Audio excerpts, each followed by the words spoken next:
A Lexington woman who neighbors say was beaten to death with a baseball bat is the city's 25th homicide victim this year. While her estranged husband and accused murderer waits to appear in court tomorrow, the Kentucky Attorney General is trying to increase efforts to combat domestic violence. Catherine Gardner reports.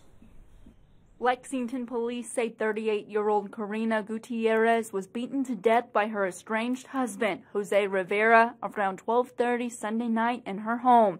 According to reports, Rivera was ordered to stay away from Gutierrez due to a domestic violence order filed back in January of 2016. While Rivera waits to face a judge tomorrow, Attorney General Andy Beshear says he and his office have updated his domestic violence policy and procedure manual to help combat Kentucky's rate of domestic violence crimes like this case.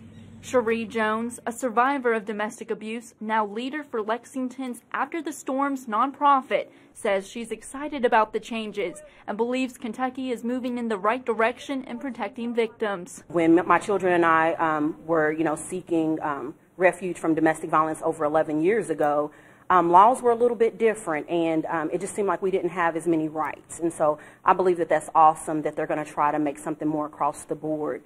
So that we don't see the injustices that happen case by case. While Beshear encourages all Kentuckians to take a zero-tolerance stance on domestic violence by talking about it and being active, Jones says compassion and understanding for victims is needed as well. We can no longer be ashamed of it. It's not a race thing. It's not a socioeconomic thing. It affects lots of people. Covering the news in Lexington, Catherine Gardner, LEX 18 News.